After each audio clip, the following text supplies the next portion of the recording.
Hey guys, Suro and Disney here. It is Wednesday, and before we get started, hopefully you guys and girls out there have enjoyed the recent podcast we had.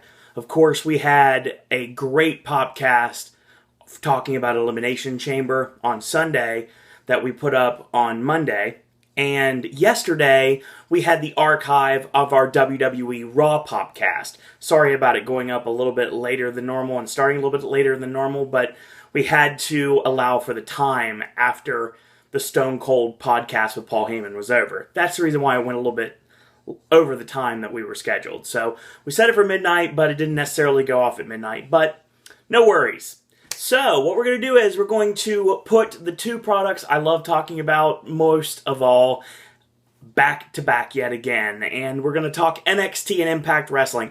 This Impact Wrestling would be the last Impact to ever air on Destination America in the Friday night time slot. And this NXT is obviously the first show after Unstoppable, so we have the fallout from that show. So we're going to talk about them one by one, and I'm going to be nice and I'm going to timestamp these, so you guys and girls out there definitely know when we're starting. That's the reason I have this pen here, and I will tell you when everything is starting, and I'll put it in the description bar exactly what time we're going to start talking about which product. So if you're a TNA fan, you're going to have to wait a little while, but you can automatically, if you don't want to talk about NXT, I don't understand why you wouldn't, but you can skip forward via this little button right here on the bottom. There's a little timestamp that tells you when we start talking about Impact. And you can skip over NXT. Vice versa, if you just want to hear about NXT and you just want to forget about Impact, just tune in now, because we're about to start talking about TNA Impact second, because we're going to start talking about NXT. So let's talk about this week's edition of NXT, shall we? I had to timestamp it. So the show starts off with, here we are, the theme of Sami Zayn playing, which I can honestly say, thanks to Zedge and the wonderful app that it is, I have as one of my downloadable ringtones on my phone now. Because I love the Sami Zayn theme, it always gets me hyped and pumped up, and it's really awesome to hear live, especially when everybody yells "Let's go" at Full Sail. Absolutely awesome. Can't wait to do that again. Sami Zayn does not come out. Oh no, the person that comes out is the current reigning and defending NXT champion, Kevin Owens, wearing a red, white, and blue John Cena U.S. Championship Edition, The Champ is Here shirt. He comes out, he says, "I was going to issue an open challenge, but, you know, I'm not insecure like John Cena is." He likes for people to earn their shots at his championship. Fans, of course, saying John Cena sucks, John Cena sucks, and Owens is like, why don't you say that Sami Zayn sucks, because he sucks too. But I ended him, so we don't have to ever hear that stupid theme song again. But you fans shouldn't be mad, because Sami Zayn was warned what was going to happen if he stepped in the ring with me, and now he has suffered the consequences. He's not afraid of Samoa Joe. The mere fact that people think that he is simply ridiculous as the colors of John Cena's merchandise. I thought that was a great line right there. Once they step in the ring, he'll drop Samoa Joe like a bad habit. Here comes William Regal. He's upset about the fact that Kevin Owens has single-handedly put a lot of his roster on the DL. Obviously starting with Sami Zayn and then moving on to Alex Riley, who's still not back. And this even brings up Adrian Neville and Hideo Itami, even though Owens denies any involvement in this attack on Hideo Itami. But he also denies Sami Zayn because it was William Regal's fault that match even happened, because he's the one who booked it in the first place. So another Sami comes out to interrupt, and that'd be Sami Callihan. That's right, Solomon Crowe comes out, and Owens won't make challenges because he's afraid. This is what Crowe says, and he's afraid to lose his championship. Owens says, you know what, I'll give you an opportunity, and Regal's like, okay, fine, that's your main event tonight. Kevin Owens, Solomon Crowe, and non-title match. Owens promises then to add Solomon Crowe to the list of the men that he has hurt. I like this. I like the setup of this match. It sets up a match that is kind of a dream match for people, even though it wasn't played as well as it could have been, given the fact it was mostly a one-sided squash. But, and that's getting ahead of myself, But I will say right now that a matchup between Solomon Crow and Kevin Owens is a match that I'm sure a lot of people out there would love to see, especially if it got about 10-15 minutes to shine like it rightfully should. I still like the fact that William Regal, even though he is the authority in NXT, I still think that eventually we are going to see a match between Regal and Owens. It is not the first time that William Regal has stepped into the ring against an NXT talent, and I'm guaranteeing you it's not the last. It happened with Chris Hero and he was Cassius Ohno. Ironically enough, one KO to another. I think that makes perfect sense if they go in that direction. Excuse me. Hideo Itami is shown after Unstoppable, and he basically says, once he returns, there will be no stopping him. We see Zack Ryder talking to Renee Young after Unstoppable as well, and he's talking about the show, and Mojo Rawley shows up, one of my least favorite guys on the face of planet Earth, with some really stupid-looking green hat that says, get hyped. Like I said, he might as well be the Chad Cross of NXT, and I'm sure that he is.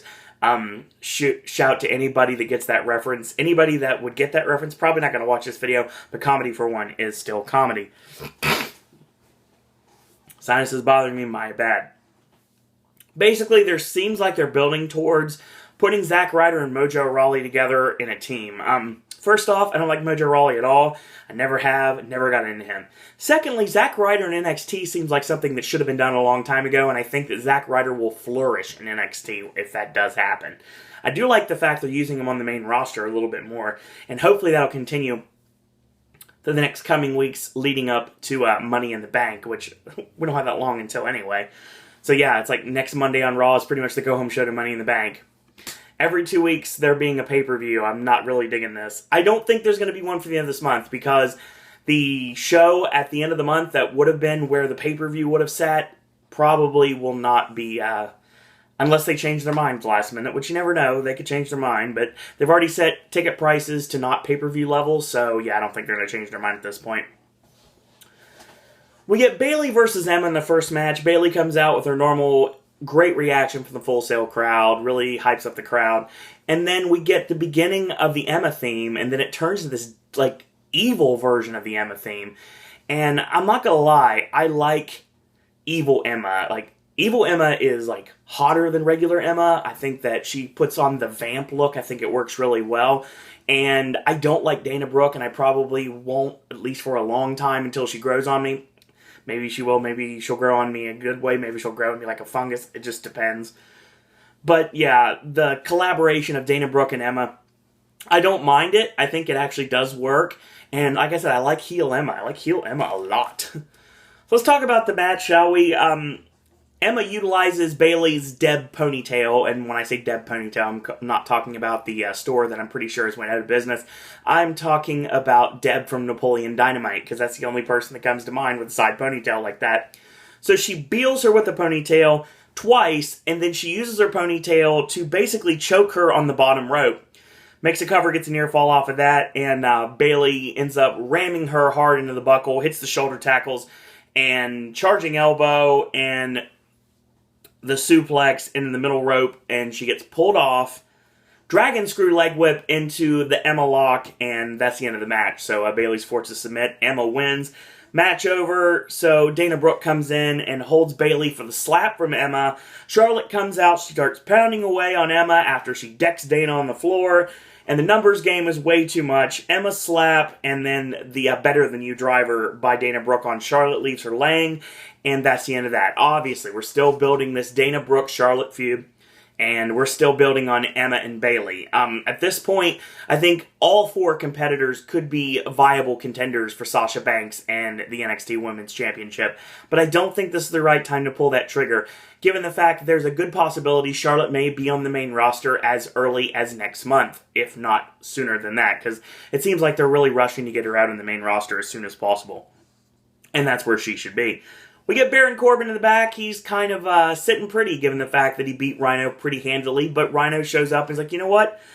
Let's do this again. I had some fun last time. Let's fight again. So When Baron Corbin refers to himself as the only unstoppable force, Rhino takes offense to that, and now they're going to fight again. So obviously they're building to Rhino and Corbin 2 at the next TakeOver. But I have a feeling, since we don't have another TakeOver until way later, I can't say way later, I mean this is June already actually, in a couple of months we have another TakeOver. And once that does happen, I think we may get that match. If not, we'll probably blow it off maybe on the Full Sail tapings coming up at the end of this month.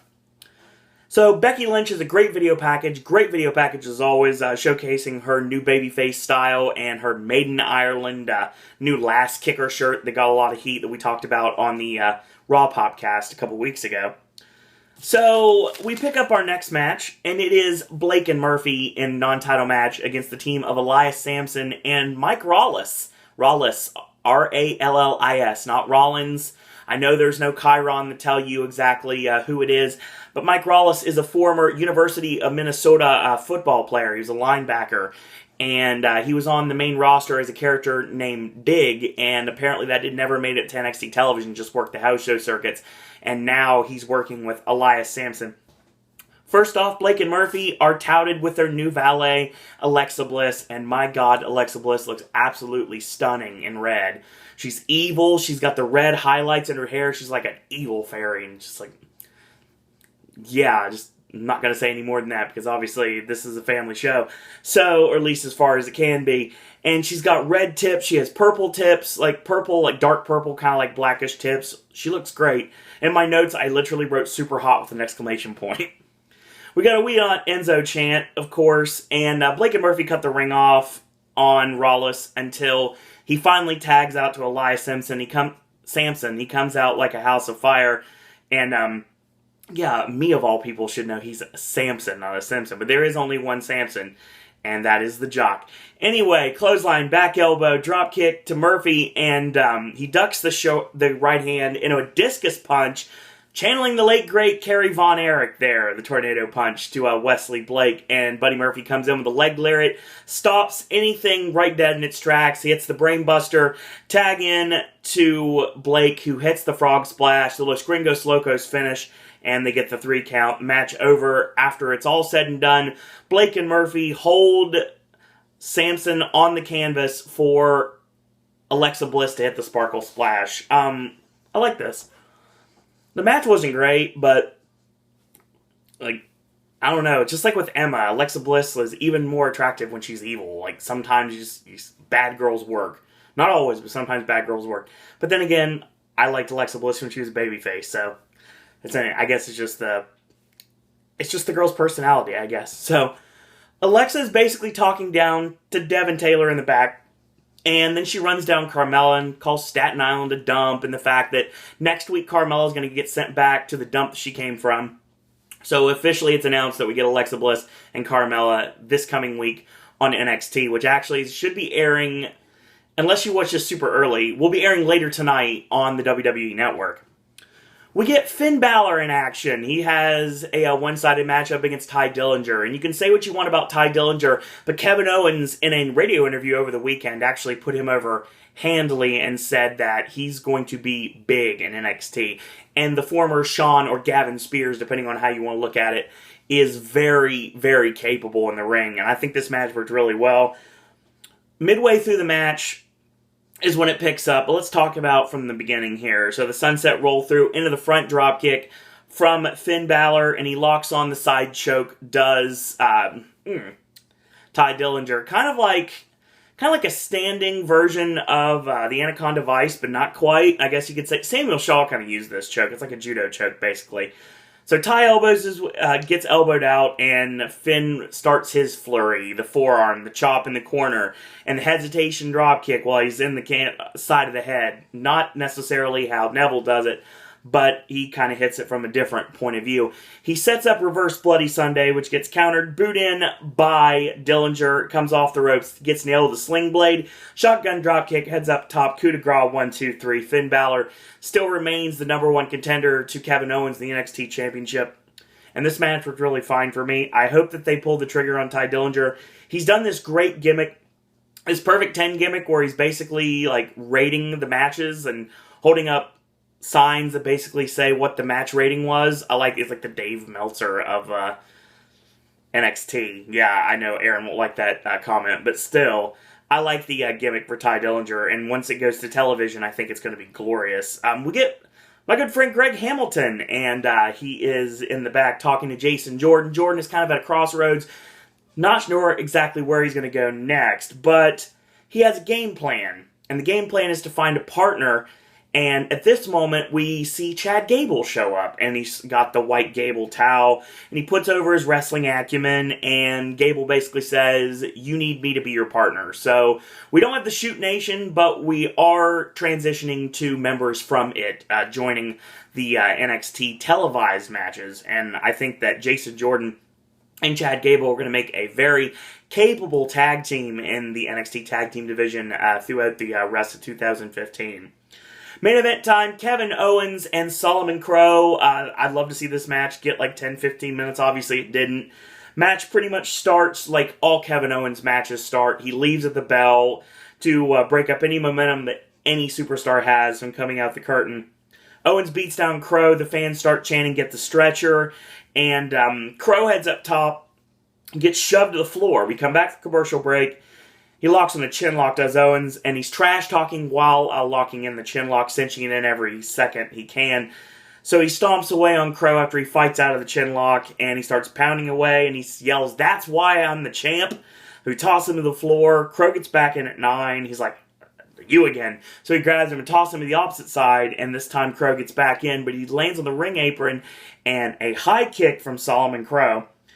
Running knee into the corner, comes off the ropes, and Owens mows him over with a back elbow. Leaping back senton, tosses him into the ropes, pop-up powerbomb, match over. After it's all said and done, he tosses him to the floor, he sets up the apron bomb, and we get the very crappy Samoa Joe game show entrance theme, which I'm going to call You Don't Know Joe. It kind of sounds like the You Don't Know Jack, elevator music that plays in between the Jellyvision games, like the computer games. You guys know what I'm talking about here. So Joe comes in, and Owens powders, and Kevin Owens yells out without any microphone, because he doesn't need to, it's Full Sail, makes perfect sense. That was a warning to you. Next time, that's going to be you. You should have stayed in oblivion, talking about TNA, and he said the champ is here, and then he did the you can't see me taunt, and Joe's left in the ring, with his arms folded, and that's how we end NXT. I like the show, as always. Bayley and Emma put on a decent match. I liked Finn Balor and Ty Dillinger. I thought it was short, but it was effective. Kevin Owens and Solomon Crowe did what it had to do in a storyline perspective, but I would like to see these two face off again in an actual match. I think that it would be phenomenal. I like the fact that Jason Jordan and Chad Gable have formed an alliance. At least it's building towards one, and I think that's going to be a really credible tag team to throw in. I guess you would basically call them like this year's version of the World's Greatest Tag Team. They don't have Shelton Benjamin and Charlie Haas, but they do have Jason Jordan and Chad Gable. Not exactly the same thing, but I honestly see WWE pushing them as such. That was your edition of NXT. And, like I said, enjoyable stuff as always. We always build towards the next NXT takeover, which I believe is in August, but we will get to that when we get that.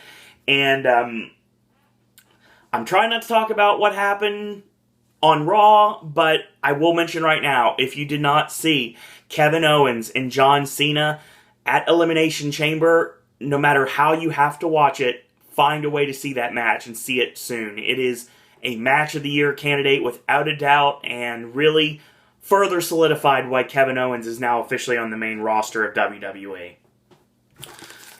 So that being said, let's talk TNA Impact. So let's talk about the final show to air at 9 p.m. on Destination America on Friday nights. TNA presents May Mayhem. Obviously, we're building towards a lot of things. We have a 6 Sides of Steel match for the Knockouts Championship between Taryn Terrell and Gail Kim. You have the second of the Best of 5 series for the vacant TNA World Tag Team Championships between the Dirty Heels, who now need to win desperately to stay in this, against the Wolves, who won last week in a phenomenal match. And on top of that, we have an X Division gauntlet with Kenny King putting the championship up against 7 other combatants And last but certainly not least, we have an I Quit match for the TNA World Heavyweight Championship as finally Eric Young and Kurt Angle comes to a head. So let's talk about this show, shall we? Eric Young is showing up to Universal. I know these sound stages very well. Anyone that's ever been to Halloween Horror Nights or Grinchmas knows these sound stages very well. And I've been in that exact area that they were in. So Eric Young pulls up, Kurt Angle's waiting for him, they start to brawl, security separates them, and later on in the show, it is found out that they are kept in separate rooms. So it's funny because Eric Young actually goes in with his iPhone, and he tweets Kurt Angle and basically mocks him via Twitter and like shows it through the window, basically trying to tick off Kurt Angle even further. Yeah, that's a great idea. Good idea, Eric Young. Not like he wasn't as mad as he was as it is. I like this. Obviously, it's a big fight feel, and it feels like it really deserves to be the main event of May Mayhem. We start off the show with an actual match. It is 6 sides of steel for the Knockouts Championship. Taryn Terrell alongside Marty Bell and Jade representing the Dollhouse, taking on Gail Kim, who is by herself. No Kong at ringside. No Brooke, no Rebel. So just Gail Kim fighting for herself. Immediately, I want to mention, I love the Dollhouse entrance, the blue lights, the Dollhouse at the top of the ramp, and coming out to doll parts by a hole. I think that it works. Like I said, the entrance of the Dollhouse is epic, and I absolutely love it. I love this jawbreaker mentality that the Dollhouse have. So Gail attacks right away, because obviously Taryn has been crossing some personal lines, spending time with Gail's stepdaughters and fawning over and showing really nicely revealing lingerie to Robert Irvine, which of course is the husband of Gail Kim. This is not the only storyline that has been using some sort of a connection, a real-life connection, and playing it up for storyline purposes. Sometimes realism is better. I definitely know this. So, Jade uses the camera hole that is in there inside the six sides of steel, so she can basically get one up on Gail Kim. Gail tries to pull her in, Taryn nails her from behind, and she starts biting away at Gail's ring finger. So right away she starts working the hand. She hits the side somersault neck breaker and a snap suplex for a near fall. Goes for the Taryn cutter, and of course it gets tossed off. Both ladies have the same idea and both go down courtesy of a double clothesline. Gail with the middle turnbuckle with a 180 flying body press, near fall off of that. Heads up top. Marty and Jade cut her off at the top of the cage, and Marty knocks Gail off hard to the canvas. When she gets up to her feet, Taryn nails the cutter and gets the 3 count. After the match is over, Taryn seductively goes over top of Gail, and then clotheslines Earl Hebner, and they shut the door, they lock it. They're in the midst of locking it, and Kong's music hits. So Awesome Kong comes out. The Dollhouse lock Gail inside. Kong's not breaking this grip at any point, so she's basically left to watch Gail Kim get obliterated in the center of the ring. So they send Gail into the cage. Marty Bell once, then Jade once, and Taryn's watching this whole time. She says, "I told you you were nothing compared to me," and she takes off Gail's wedding ring. She yanks her arm back. She stomps on her hand, and she steps on her finger, like breaking her finger. It has made an official announcement that Gail has a broken ring finger. So basically, the Dollhouse are doing everything and anything they have to do in order to get the crowd at Universal Orlando to hate them and everyone around the country that's watching TNA. I like this. I like this a lot. I like the old guard fighting with the new blood. I think it works really well. Not to call Gail Kim the old guard, but she basically is one of the first dayers in TNA.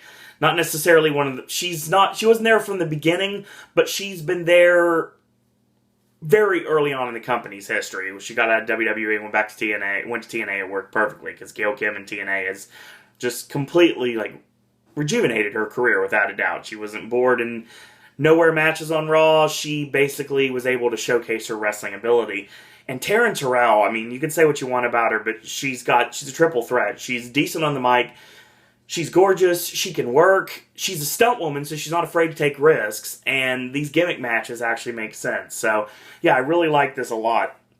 I think it works really well, and I liked how it kicked off the show instead of a 30-minute talking segment. I'm looking at you, Raw. So Mickie James comes out, and she addresses the current situation between her man Magnus and Cowboy James Storm. Storm comes out and says, you know what? Magnus still hasn't apologized for what he did when he basically broke the guitar that I got you over my head, but truth be told, I probably would have done the same thing. Magnus had every right to do what he did. Mickie says Magnus is just protecting his family, and Storm kind of understands that, but Storm does have a good point where he's coming from. Storm's going to set up meetings to help Mickie with her music career in Nashville, and says he supports her fully and just wants her to do what's best for her personally. Mickie thinks about it and says, you know what, she'll see them in Nashville. So, even though this feud feels very, very close to home, yeah, that's all I'm going to say. You're supposed to feel for Magnus here. I would be a hypocrite if I said I did. Obviously, James Storm is just trying to be a good friend, and I don't know why Magnus is getting all mad about it. But I guess I can see from that perspective that Magnus is basically just trying to protect his family and care for his property. Anyway, not to say Mickie James is property, but from a perspective, you understand what I'm saying, basically. I like this storyline a lot. James Storm comes off looking really great here. He's got the Dr. Jekyll and Mr. Hyde mentality here. He comes off looking great in 1 second. He comes off looking like a slimy snake in the grass another second. I love every second of this, and I think it's going to be great. And we still have not had a blow-off between these two. They really haven't had much in the ring against one another. I think we're building to their match, probably at Slammiversary, if I had to guess, given the fact that's your next pay-per-view. And that's going to be one of the only pay-per-views we're actually going to get from TNA this year. So, we get our X Division gauntlet. The gauntlet rules are Royal Rumble rules, basically, Battle Royal rules. We start out with 2 competitors. Every couple of minutes, we get another competitor. Once we get all superstars in the ring, and everyone is tossed out, when it comes down to 2, it actually becomes a one-on-one match. So representing this match, we have the X Division champion, Kenny King, who has champion advantage, basically means he gets to go out last. You have Manic from the Revolution. You have the returning Crazy Steve. You have Tigre Uno. You have Argos representing AAA. You have Rockstar Spud. You have DJ Zima Ion and Mark Andrews. So yes, that is your gauntlet. Manic starts off with Spud. DJ Z comes out 3rd. Mandrews comes out 4th. Argos comes out 5th, and quickly Manic eliminates Mandrews. Crazy Steve comes out at number 6, and we go to commercial break, and Tigre Uno has now appeared, which means that Kenny King is the last man to enter this match. So, Manic ends up eliminating Tigre Uno, who Al Snow, wearing his suave jacket, is not Argos here. He basically confuses the two for a second. It's like, he talks to Josh, he's like, that's not Argos? That's Tigre Uno? He's like, yes, Al, it's Tigre Uno. So Tigre, basically, like I said, he entered during the commercial break. Kenny King comes out last, and Kenny King eliminates Crazy Steve, then Argos, and then Kenny King tosses DJ Z. Manic, Spud, and Kenny King are the final 3. Manic and King were double teaming on Rockstar Spud. Spud inadvertently low bridges Manic over the top, and we get our final here. Kenny King, Rockstar Spud, X Division Championship on the line. He basically beats up Spud for a little bit, and eventually he gets cocky. He goes for the Royal Flush. He gets countered into the inside cradle. 1, 2, 3, and once again, Rockstar Spud is the new X Division champion. Now, to go ahead here, not talking about in order.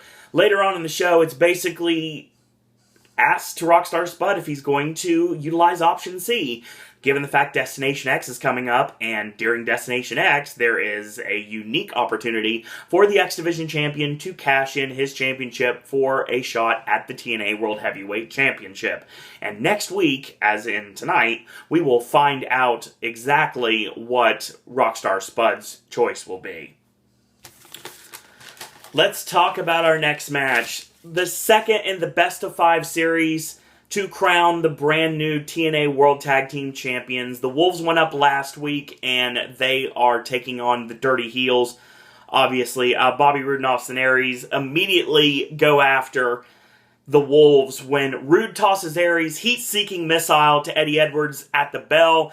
Davey turnabout his fair play, ducks a shot from Roode, and tope to Aries. Rude tries to interfere to dive, and he gets cut off by a roll-up from Eddie Edwards, 1-2, and a kick out. So we go midway through this match. Davey locks in a reverse figure 4, and Rude gets to the bottom rope. So Eddie Edwards tagged in, step-up enziguri kick to Rude, delayed German suplex from Davey into a jackknife cover from Eddie, 1-2, and Austin Aries makes the save. So a slingshot stomp is what makes that save right there. So Aries hot tags in, reverse neckbreaker to Davey is interrupted when Eddie charges in, but he eats a high back elbow, and he gets a jawbreaker, basically a neck snap across the top rope, while the reverse neckbreaker is being done to Davey Richards. I like that spot. I thought it worked really well. So, Aries hits a missile drop kick to Eddie Edwards. Davey hits a spinning back kick to Aries, ducks the round kick, shin breaker, and a modified backdrop driver from Aries. Locks in the last chancery. Rude grabs Eddie trying to get in the ring, and he gets locked into the crossface. Both members of the Dirty Heels have both members of the Wolves in tandem submission holds at the same time, but Davey makes the bottom rope, and Aries goes for a brain buster. Davey knee strikes out of it. Aries with a rolling elbow, and the brain buster is countered into Davey picking up with the suplex into a super kick, turns into Davey's Falcon Arrow, and 1-2, and no, he kicks out. Edwards is officially tagged in here. Both Wolves head up top. They take too long, and both are crotched up top by the Dirty Heels. So Rude whips the IED into Eddie, courtesy of Austin Aries, and Aries tosses into Rude's spinebuster. Aries hits the 450 splash, but Davey Richards makes the save right in the nick of time. The double whip to Davey. Rude whips Aries into the IED, but gets cut off with Richards putting the boot up. And backdrop Rude lands on the ring apron. Rude nails the high kick, gets knocked off the ring apron to the floor, hard into the barricade. The pop-up kick by the Wolves, and Force of Nature is countered. Sunset roll through into the last chancery by Austin Aries on Eddie Edwards. Rude holds Davey's legs, making sure he doesn't do anything, but momentarily that happens so it can be stopped, given the fact that Davey headbutts Bobby Roode off the top rope. As I go to the next page here, Davey hits the double foot stomp on Aries while he has the last chancery on and breaks it up. It looks vicious as all get out. Force of Nature connects the powerbomb lung blower combo, and the Wolves go up 2-zip. This match was awesome. Not necessarily big on psychology, but if you like good fast-paced, high-spot wrestling and you really enjoy that like breakneck style, this match was definitely for you. I think it's actually better than the first match, and I think both of these teams can only do better as we progress in this Best of 5 series, and match 3 coming up tonight on Destination America. Angelina basically doesn't know why Velvet's back because she's fired, and so she's going to handle this now for herself. Kenny King calls MVP, wonder where he is. Actually, he even calls him Montel Vontavious Porter. Yeah, you don't hear that name very often. He's like, call me back. It's like, it's going down. I'm yelling timber. Anyway, Kenny King really upset about the fact that he is not the X Division champion any longer. So yeah, I like this, and we're leading towards a match between the Beatdown Clan and the Rising that's taking place tonight on Impact. It's going to be, I'm guessing an elimination match, but I'm not positive. I just know the match is taking place. I don't know if it's going to be elimination rules or not. Angelina comes out. She starts berating Velvet, who's still standing stoically in the crowd. She brings out her own security.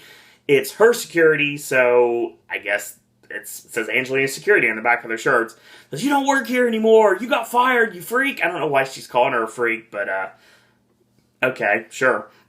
Velvet attacks. Security pulls her off. Velvet fights off one security guy, kicks the other guy in the nuts, and starts attacking again, and they eventually handcuff Velvet and take her away. So the battle between the former beautiful people is still escalating and is reaching a point of no return. I have a feeling that we're definitely going to get more out of this very soon.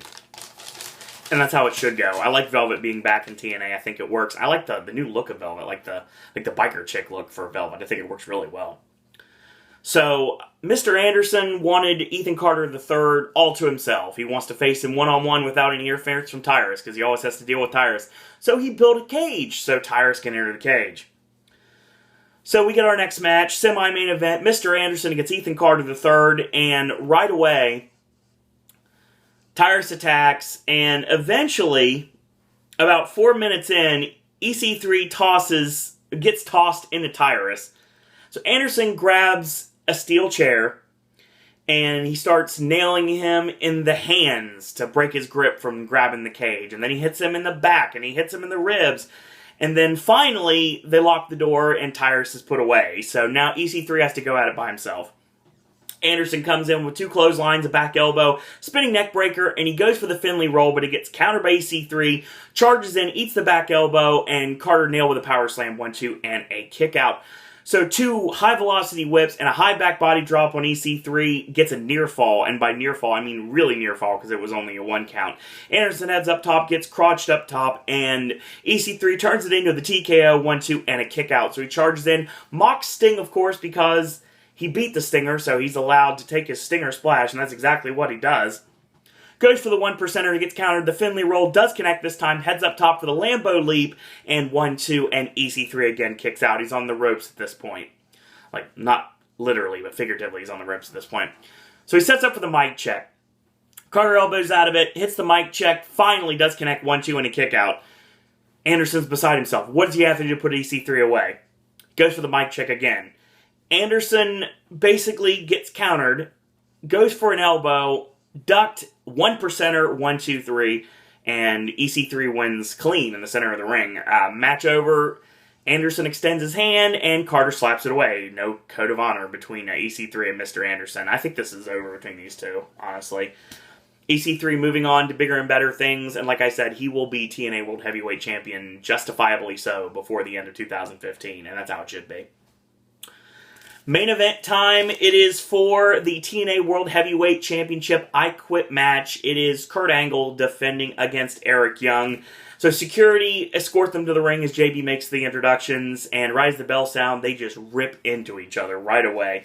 Angle attacks, they trade punches and then chops, and then they trade punches again, and Eric Young breaks up the monotony with an eye rake. He gets whipped in, tip up from EY, and nobody there. 5 German suplexes, and obviously Brian Hebner was watching the John Cena-Rusev match at Payback because there was no need for every 5 seconds, do you quit? Do you quit? No, this was a legitimate I Quit match, and it worked really well. So Eric won't quit. 5 more Germans. Eric won't quit. Back to live action. Eric decks Kurt Angle with the shin guard, the hammer jammer, of course. Locks on the figure 4. Angle's response, hell no, I'm not going to quit. Angle reverses momentum, and Eric Young's response, no. So Eric Young goes for the Angle slam, and Angle tries to reverse into the sunset flip, roll through into the ankle lock. Usually that's how it works. But he catches him and drops Angle straight on his face, locks in the ankle lock, does Eric Young, and Kurt Angle, of course, does not give it up. So Angle kicks him off. Eric grabs the leg bar on. Angle reverses to a figure 4 using Eric's finishing move in order to get one up on him. Turnabout is fair play after all. Eric gets the ropes, even though there's no rope break. The momentum and the leverage allows him to break the hold. So Eric climbs up top, and Kurt Angle follows him.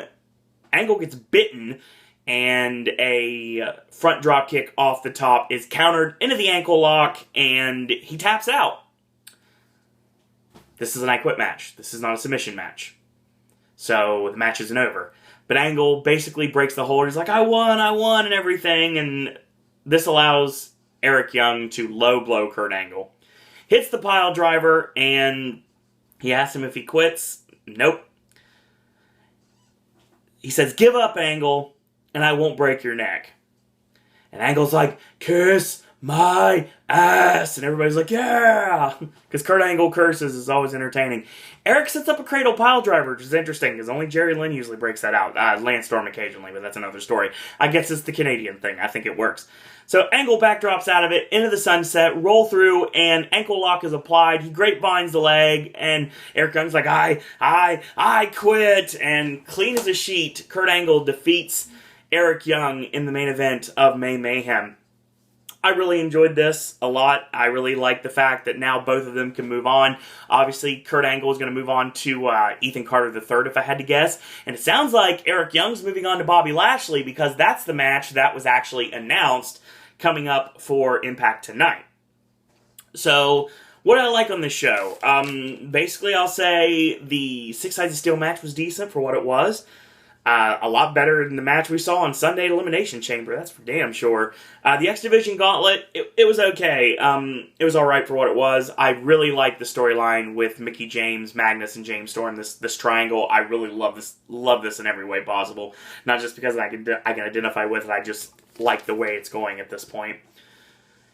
Kenny King and Rockstar Spud being the last two in the gauntlet. I like that. I like Spud becoming champion again. Now he has a choice. Is he going to cash in on option C and give up the championship and us get a brand new X Division champion based upon that? I think that may happen.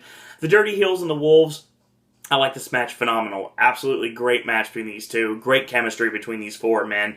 And this is basically the Beer Money Motor City Machine Guns feud of 2015. I think this is phenomenal. And this should have been the Hardys, obviously. Jeff got hurt, and this got transitioned to Aries and Rude. I really like this a lot. I think the chemistry between these four, absolutely outstanding. Can't say enough great things about these four competing against one another. The battle between the four beautiful people, like I said, reaching a fever pitch. I think eventually it'll go somewhere. The blow-off between EC3 and Mr. Anderson, both can go on to bigger and better things. Kurt Angle and Eric Young, great main event, really big fight feel, felt like a main event, and it totally delivered. Impact was awesome this week. I loved every second of it. So yeah, that was this week. And if you are watching tonight, Ring of Honor debuts 8 o'clock p.m. on Destination America, and that will lead you into 9 p.m. for TNA Impact. It makes its official Wednesday night debut tonight on Destination America. So what do we got for the rest of the week? Obviously, we got a brand new Sip and Snack coming up tomorrow. And Friday, AJ's movie reviews will be Entourage, Spy, and Insidious Chapter 3. Ashley returns with Gaming with Ash on Saturday. Brand new Versus on Sunday. Your Cryptic Comment is Cameron. And, of course, wrestling fans, join us on Monday Night Live at 11:30 p.m. and archived on Tuesday for Ashley, Aaron, and myself, WWE Raw Podcast. So that's coming, and Ashley, Aaron, and myself will be doing a TNA Slammiversary podcast at 11 p.m. the night of Slammiversary. We'll talk about that later. So that's what we've got for this week, and hopefully you continue to watch the great programming here on Pop. Thank you out there for subscribing. Got a lot of new subscribers lately. Totally appreciate that. New Halloween Horror Nights news coming up soon. We got a lot of news coming up from Universal in the last couple of days, and I'm sure there's a lot more given the fact that the 25th anniversary date of Universal's opening day is coming up this Sunday, and that means that I think we're going to get a lot more announcements than what we've had listed already.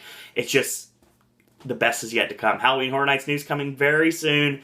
And once that stuff breaks, we were going to be doing a podcast talking about Halloween Horror Nights. Aaron will join Tristan, Alex, and James, and possibly some special guests, and myself. We're going to talk Halloween Horror Nights. We've got a Universal Orlando podcast coming up soon. And speaking of podcasts, you can catch Suro and Disney on tonight, 7 p.m. Eastern, 4 p.m. Pacific. You can catch myself, a part of James's podcast, along with Tristan and Alex.